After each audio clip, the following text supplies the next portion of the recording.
자, 성경 봉독은 히브리서 12장 1절에서 2절입니다.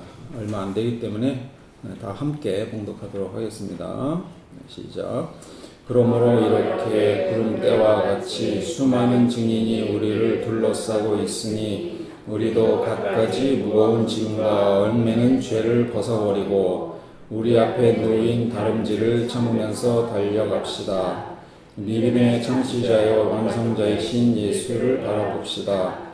그는 자기 앞에 놓여있는 기쁨을 내다보고서 부끄러움을 마음에 두지 않으시고 십자가를 참으셨습니다. 그리하여 그는 하나님의 보좌 오른쪽에 앉으셨습니다. 아멘. 자, 오늘 설교는 죄는 생각하지 마입니다. 프레임 관련 세 번째 설교가 되겠습니다. 자, 오늘의 질문을 드리겠습니다. 자, 5분 동안 절대 코끼리를 생각하지 마세요. 생각하셨죠? 네. 자, 이런 말을 들으면 생각을 떨쳐버리기가 쉽지 않습니다. 이에 관한 논의를 한 책이 조지 레이코프의 그 유명한 코끼리는 생각하지 마라는 책입니다. 조지 레이코프는 인지언어학의 창시자입니다. 인지언어학은 우리가 생각, 인식, 우리의 체험, 이것이 언어와 어떻게 연결이 되는지를 이해하려는 학문입니다. 그 노암 촘스키라는 언어학자의 제자인데요. 되게 역사적으로 유명한 변형 생성 문법이라는 이론을 만든 사람입니다.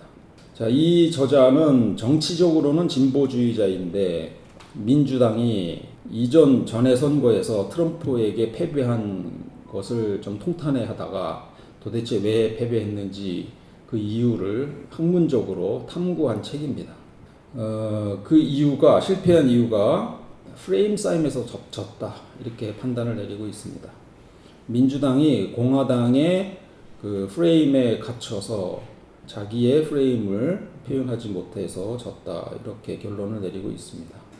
그래서 이 책은 정치적인 프레임을 어떻게 작동하는지 이런 것을 자세히 설명하고 있는 책이고요. 덕분에 코끼리는 생각하지 마라는 용어가 정치 세계에 굉장히 일반화된 단어로 사용이 되고 있습니다.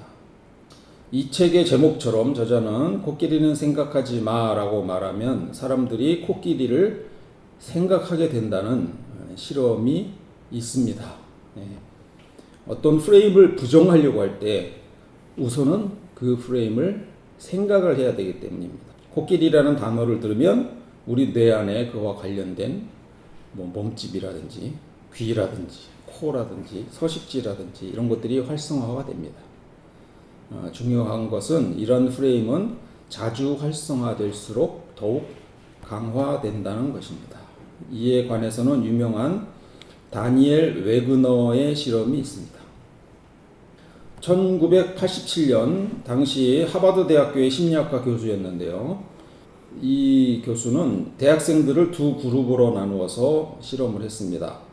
A 그룹에게는 흰곰을 생각하라고 지시를 했고 B 그룹에게는 흰곰을 생각하지 말라고 지시를 했습니다. 실험 참가자들은 지시사항에 대한 사고의 빈도수를 체크할 수 있도록 흰 곰이 떠오를 때마다 자신 앞에 놓인 종을 치기로 했습니다. 대부분의 사람들은 A그룹이 B그룹보다 흰 곰 생각을 적게 할 것이라고 생각했는데요. 정작 종을 많이 친 것은 B그룹이었습니다. 뭐죠? B그룹이? 생각하지 말라는 그룹에서 오히려 더 종을 많이 쳤다는 결과입니다. B그룹 참가자들은 일상적인 대화 속을 자꾸만 비집고 들어오는 정체불명의 이 흰곰 때문에 A그룹보다 훨씬 더 종을 많이 쳐야 했다, 이렇게 표현하고 있습니다. 이 웨그너의 흰곰 실험으로 불리는 이 실험은 우리가 스스로 사고를 억제하려고 할 때 오히려 그것에 대한 생각을 더 많이 하게 되는 것, 이것을 심리학 용어로 흰곰 효과 혹은 반동 효과라고 부릅니다. 자, 이에 관한 몇 개 예시를 찾아봤습니다. 자, 예능 프로그램에서 아빠들이 몰래 카메라를 합니다. 아빠는 테이블 위에 과자를 놓아놓고 아빠가 오기 전까지 절대 과자를 먹지 말라고 합니다. 근데 아빠가 테이블 위에 맛있는 과자를 넣는 순간 아이는 있는 줄도 몰랐던 과자를 끊임없이 의식하게 되고 다른 활동을 하는 순간에도 계속 과자를 의식하게 된다는 겁니다. 자, 성경에서 에덴 동산에서 선악과를 두고 콕 집어서 이거 절대 먹지 마 이렇게 얘기했어요. 이 말을 듣는 순간 있는지도 몰랐던 선악과에 대해서 끊임없이 생각을 해야 되고 다른 활동을 하는 순간에도 선악과를 생각을 지울 수가 없었습니다. 네. 그래서 결국은 따먹었죠. 자, 미국의 워터게이트 사건이라고 있었습니다. 1972년인데요.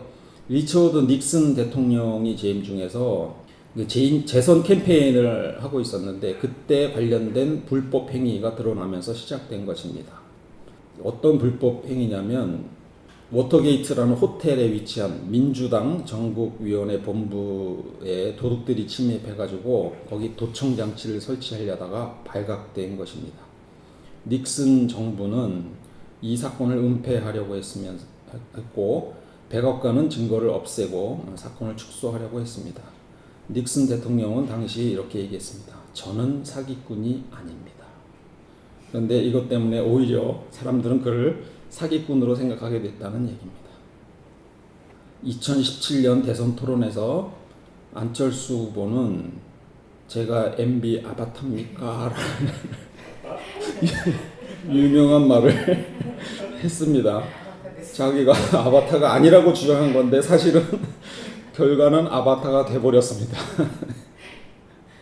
네, 중요한 점은 상대편에 반대하는 주장을 펼치려면 상대편의 언어와 그 언어가 활성화되는 프레임을 사용하지 말아야 한다는 겁니다. 상대편의 언어를 사용하면 듣는 사람의 머릿속에서는 상대편의 프레임이 더 활성화되고 강해지면서 우리의 관점은 약화되기 때문입니다. 세금에 관련된 정치적 프레임 용어를 몇 개 좀 예를 보겠습니다. 미국 얘기입니다.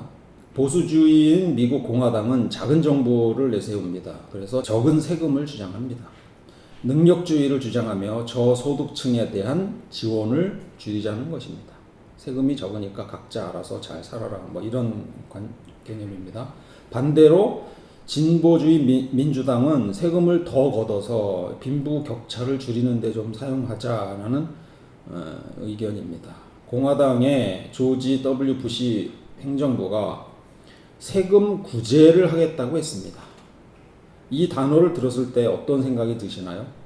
세금에 구제가 붙으면 세금 자체, 과세는 고통이라는 은유가 반대로 생깁니다. 고통에서 구원해 주겠다 이런 뜻이 되는 겁니다. 그래서 세금을 없애주는 사람은 영웅이고 그것을 방해하는 사람은 나쁜 놈이라는 프레임을 형성을 하게 된다는 겁니다. 백악관에서 시작된 이 언어는 언론을 통해서 반복적으로 노출되었고 심지어 민주당원들조차 중산층을 위한 세금 구제와 같은 표현을 사용하게 되었습니다. 이는 자신들이 비판하려는 보수 세력의 프레임을 그대로 받아들이고 활성화시키는 결과를 낳게 된 것입니다. 보수 세력은 바로 이러한 낱말을 통해서 사람들을 자기의 세계관 속으로 끌어들인 것입니다. 한국 정부인 경우에 문재인 정부 시절 종부세에 반대하기 위해서 국민의힘이 사용한 단어가 세금 폭탄입니다. 이 단어로 인해서 국민이 정부가 지나친 세금을 부과하려고 한다는 의식을 갖게 된 것입니다. 지난 정부는 법인세를 줄여서 조세 제도를 고소득 대기업에 유리하게 했습니다. 이에 대해 민주당에서는 부자 감세라는 용어를 썼습니다. 부자라면 사회적 기여도 더 많이 해야 하는데 조세 제도가 부자에게만 유리하다는 프레임을 잘 드러나게 한 용어가 됩니다. 그래서 정치는 프레임 싸움입니다. 자, 이것은 인지 심리학에서 사고 억제의 역설적 효과라고 합니다. 어떤 생각을 의식적으로 하지 않으려고 할수록 그 생각이 더 자주 떠오르는 심리 현상입니다. 자, 예를 들면 다음과 같은 것들이 있습니다. 자, 잘못된 감정을 억제하려는 시도입니다. 사람들은 부정적인 감정을 억제하려고 시도할 때 그런 감정이 더 나타나게 될 수 있습니다. 예를 들어, 자, 슬픈 기분은 느끼지 말자 라는 마음으로 슬픔을 억제하려고 할 때 오히려 슬픔을 더 자주 느끼거나 그것이 더 크게 감정적으로 다가올 수 있습니다. 자기 비판적 사고를 하는 경우입니다. 내가 실수하지 않도록 해야지 라고 강하게 다짐하면 자기 비판적 사고가 그 사고를 억제하려고 하는 것이죠. 그런데 오히려 자신의 실수나 약점에 집중하게 되는 현상을 일으킬 수 있습니다. 그래서 이로 인해서 자신에 대한 불안감이 더 증가하고 더 많은 실수를 초래할 수 있습니다. 세 번째로 불안한 상황에서 걱정을 하는 경우입니다. 예를 들어 중요한 발표나 시험을 앞두고 자, 불안해하면 안 돼, 불안해하지 말자 라고 계속 그렇게 주문을 외웁니다. 자, 그럴수록 그 불안은 더 강해지고 걱정이 더 커집니다. 자, 이것을 시험불안이라고 부른다고 합니다. 자, 왜 이런 일이 발생할까요? 사고를 억제하는 과정에서 첫 번째 단계는 우선 그 생각을 떠올려야 합니다. 두 번째는 떠오른 생각을 억제해야 합니다. 모순이죠. 그 생각을 억제하려는 노력 자체가 그 생각이 중요하다는 인식을 만들어내는 것이고 결과적으로 그 생각을 더 자주 떠올리게 되는 겁니다. 자, 반대 상황도 있습니다. 웃어라. 웃으면 웃을 일이 생긴다. 이런 얘기입니다. 기쁨이라는 감정이 먼저 생기고 기쁨의 표현 방식이 바로 웃음인데 그런데 이 과정을 역으로 만들어서 웃으면 기쁨이 생기고 긍정적인 감정으로 발전시킬 수 있다고 합니다. 미국의 철학자이자 심리학자인 윌리엄 제임스는 사람은 행복해서 웃는 것이 아니라 웃어서 행복하다라고 했습니다. 실제로 인간은 웃는 표정만으로도 감정을 긍정적인 방향으로 변화시킬 수 있다는 것이 실험적으로 입증되었습니다. 안면 피드백 이론이라고 하는데요. 이 이론은 억지로 웃는 표정을 짓는 것만으로도 뇌를 자극하여 몸에 웃을 때와 동일한 화학 반응이 일어나서 기분이 좋아진다는 얘기입니다.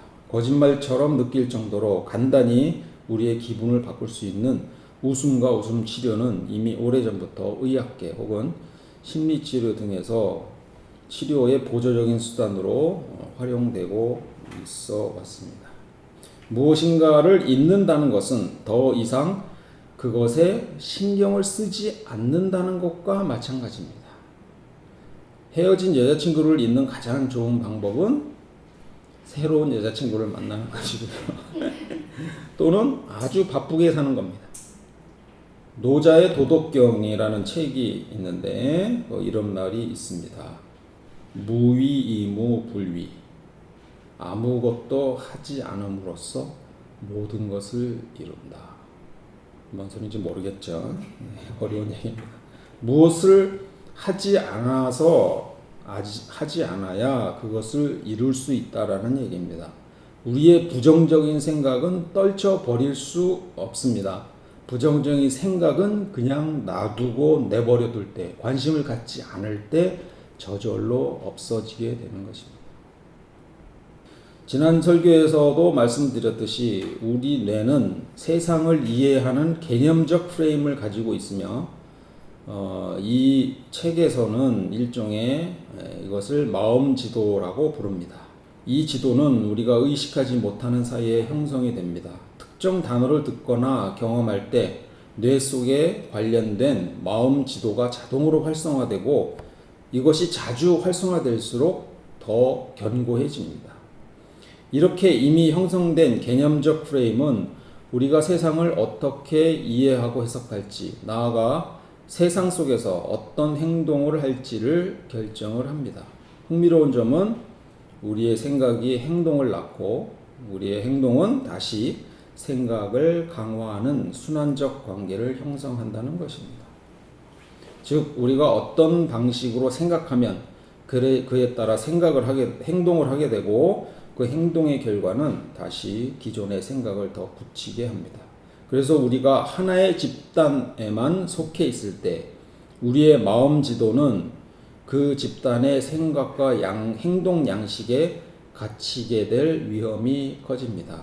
이는 곧 우리가 세상을 매우 제한된 시각으로 바라보게 만들고 다른 관점이나 새로운 가능성을 받아들이기 어렵게 만듭니다. 이로 인해서 집단의 생각은 더욱 공고해지고 개인은 그 틀 안에서만 사고하게 되는 악순환에 빠질 수 있습니다. 결과적으로 우리는 특정 집단의 마음 지도에 갇혀서 집단 사고에 매몰되거나 변화와 성장에 필요한 유연성을 잃어버릴 수 있습니다. 다양한 집단이 이런 경우에 해당될 수 있지만 우리에게 가장 익숙한 집단 중에는 대표적인 사례가 종교 집단입니다. 종교 집단은 특정 교리와 신념을 공유하는 강한 응집력을 가지고 있으며 이는 구성원들의 마음 지도를 형성하고 강화하는 데 매우 강력한 영향을 미칩니다. 집단 내에서 반복되는 예배, 기도, 성경 공부, 그리고 순모임과 같은 공동체 활동은 종교라는 특정 개념과 세계관을 끊임없이 활성화시키고 견고하게 만듭니다. 이러한 환경 속에서 개인은 집단의 가치관과 해석 방식에 깊이 동화되게 되고 다른 시각을 수용하기 어려워지게 됩니다. 이는 신앙의 깊이와 공동체 의식을 강화하는 긍정적인 측면도 있지만 동시에 집단적인 사고방식에 갇혀서 외부 비판이나 다른 관점을 배척하는 배타적인 태도로 이어질 위험도 존재합니다. 이러한 현상은 유사한 목적과 가치를 공유하는 모든 종류의 공동체에서 나타날 수 있습니다. 물론 종교의 긍정적인 측면도 있습니다. 종교는 개인에게 삶의 의미와 목적을 제공하고 도덕적 나침반이 되어 선한 행동을 이끌 수 있습니다. 또한 공동체의 일원으로 소속감과 유대감을 형성하게 하고 어려움 속에서 위로와 희망을 주는 강력한 원천이 되기도 합니다. 많은 종교는 자선 활동이나 사회 활동을 통하여 사회에 긍정적인 영향을 미치기도 합니다. 이런 긍정적인 측면은 사랑과 용서, 나눔과 같은 보편적인 가치를 순환적으로 활성하게 함으로써 개인의 마음 지도를 포용적이고 이타적인 방향으로 발전시키기도 합니다. 그런데 현대 개신교의 문제점은 사회로부터 긍정적인 인식보다는 부정적인 인식이 훨씬 더 강하다는 데 있습니다. 개신교는 어떤 프레임을 구성하는 데 집중했을까요? 개인적인 차원에서의 죄에 대한 무조건적인 용서와 구원이라고 생각합니다. 구원은 개인의 내면적인 회개와 믿음을 통해 이루어진다는 점을 강조합니다. 즉, 개인의 죄와 구원에 초점을 맞춤으로써 개개인이 자신의 영적인 문제를 해결하고 하나님과의 관계를 정립하는 데 집중하도록 이끌었습니다. 이러한 프레임은 개인에게 즉각적인 심리적 안정과 희망을 제공하며 불안한 세상에서 강력한 위로의 메시지가 됩니다. 코끼리는 생각하지 마와 같이 죄는 생각하지 마 형식의 주장이 반복되면서 역설적으로 죄라는 개념이 마음 지도 속에서 점점 더 강화되는 현상을 경험하게 됩니다. 특정 개념을 생각하지 않으려면 하면 할수록 오히려 그 개념에 대한 인지적인 접근성이라고 합니다. 이게 높아지는 현상이 일어납니다. 개신교에서 죄의 용서와 구원을 강조하는 과정에서 이 죄라는 개념이 끊임없이 언급되고 반복됩니다. 예를 들면 너는 죄인이다. 하지만 이 죄는 용서받았다. 라는 메시지가 반복적으로 주입되죠. 개인의 마음지도 속에 이 죄라는 개념 자체가 그래서 굉장히 강하게 각인되게 됩니다. 비록 그 목적이 구원과 용서에 있지만 이 과정에서 죄는 피할 수 없는 오히려 끊임없이 의식해야 하는 핵심 요소가 되는 겁니다. 바울이 죄를 언급한 이유는 죄에 집중하라는 것이 아니라 오히려 죄의식에서 벗어나 복음의 능력 안에서 자유하라는 메시지를 전하려는 것이었습니다. 로마서 6장 14절을 읽어보겠습니다. 정말이지 죄가 여러분의 주인 행세를 하지 못할 겁니다. 여러분은 율법 아래 있지 않고 은혜 아래 있기 때문입니다. 로마서 8장 1절입니다. 그러므로 이제 그리스도 예수님 안에 있는 사람들에게는 유죄 판결이 없습니다. 바울이 죄를 반복해서 말한 것은 그 죄에서 벗어날 수 있는 길이 있다는 것을 강조하기 위한 것입니다. 그런데 죄를 강조하면 할수록 죄는 생각하지 마라는 프레임에 갇히게 될 수 있다는 것입니다. 현대 교회는 더 큰 은혜를 강조하기 위해서 우리를 더 큰 죄인으로 자각하게 만듭니다. 아주 사소한 마음의 부담으로 남아있는 작은 죄까지도 다 끄집어내어 회개하게 만듭니다. 그것이 안 되면 원죄라도 들이댑니다. 너희는 죄인이다. 이런 프레임을 먼저 씌워야 합니다. 그래야 하나님의 은혜가 더 크게 느껴지기 때문이죠. 하지만 이런 전략은 자칫하면 죄에 대한 과도한 자기인식으로 사람들을 묶어두고 복음이 주는 자유를 체험하지 못하게 만들 수 있습니다.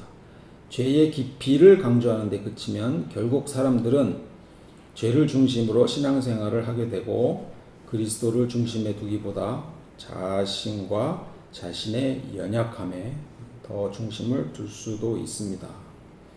이러한 프레임이 가져올 수 있는 부정적인 결과는 다음과 같은 것들이 될 수 있겠습니다. 죄의식의 과도한 내면화입니다. 개인은 끊임없이 자신의 죄를 인지하고 반성하려는 경향을 가지게 됩니다. 이는 자기 성찰의 긍정적인 측면도 있지만 과도한 죄책감이나 자기 비하로 이어지는 부정적인 영향을 미칠 수도 있다는 얘기입니다. 두 번째로는 사회적 맥락에서의 죄에 대한 인식 부족입니다. 개인의 내면화된 죄에 집중하면서 사회 구조적인 불평등이나 집단적인 죄악에 대한 인식은 상대적으로 약해질 수 있습니다. 예를 들어서 개인의 도덕적 결함만을 강조하고 사회적 시스템이나 권력 관계에서 비롯되는 다른 문제는 상당히 무감각해진다. 그런 얘기입니다. 세 번째로는 표면적 용서와 구원입니다. 죄와 용서의 개념이 너무 쉽게 반복되거나 자동적으로 적용될 때 그 진정한 의미가 퇴색될 수 있습니다. 마치 주문처럼 죄를 고백하고 용서를 받는 과정이 반복되면서 실질적인 삶의 변화나 책임 있는 행동으로 이어지지 못하는 경우가 발생할 수 있다는 얘기입니다. 죄는 생각하지 마라는 말이 처음의 의도와는 다르게 개신교 신자들의 마음에 죄라는 개념을 더 깊이 자리 잡게 만들고 그들의 생각의 방향을 강하게 이끌어왔다는 얘기입니다. 죄의 프레임에서 벗어나 하나님이 주시는 평화와 은혜의 프레임으로 들어가야 하겠죠. 그 방법은 다음과 같은 세 가지로만 한번 정리를 해보겠습니다. 첫 번째로는 죄를 이기려는 노력보다는 선하신 예수 그리스도를 생각하는 겁니다. 예수는 죄인들과 함께 있을 때에도 그들의 죄를 책망하지 않고 오히려 그들을 따뜻하게 대하셨습니다. 히브리서 12장 2절 한번 읽어보겠습니다. 믿음의 창시자여 완성자이신 예수를 바라봅니다. 그는 자기 앞에 놓여있는 기쁨을 내다보고서 부끄러움을 마음에 두지 않으시고 십자가를 참으셨습니다. 그리하여 그는 하나님의 보좌 오른쪽에 앉으셨습니다. 뭘 봤다고요? 기쁨을 내다봤죠. 요한복음 3장 16절 하나님께서 세상을 이처럼 사랑하셔서 외아들을 주셨으니 이는 그를 믿는 사람마다 멸망하지 않고 영생을 얻게 하려는 것이다. 하나님께서 아들을 세상에 보낸 것은 세상을 심판하시려는 것이 아니라 아들을 통하여 세상을 구원하시려는 것이다. 좀 따뜻한 마음이 느껴지시나요? 죄에 초점을 맞추는 구절도 여러 개가 있습니다만 성경이 궁극적으로 말하고자 하는 바는 죄의 존재 자체를 넘어선 하나님의 사랑과 구원입니다. 죄는 인간의 실체이지만 그에 대한 하나님의 반응은 심판이 아니라 용서와 회복이라는 것입니다.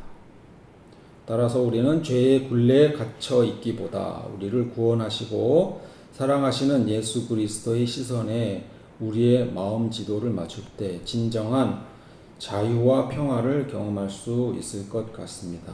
이것이야말로 죄의 프레임에서 벗어나 은혜와 희망으로 충만한 삶을 살아가는 핵심적인 방법이 아닐까 생각합니다. 두 번째는 감사하는 습관입니다. 이것이 하나님의 은혜를 인식하는 첫 번째 걸음이 될 것입니다. 은혜에 대한 프레임은 감사로 열리지 않겠습니까?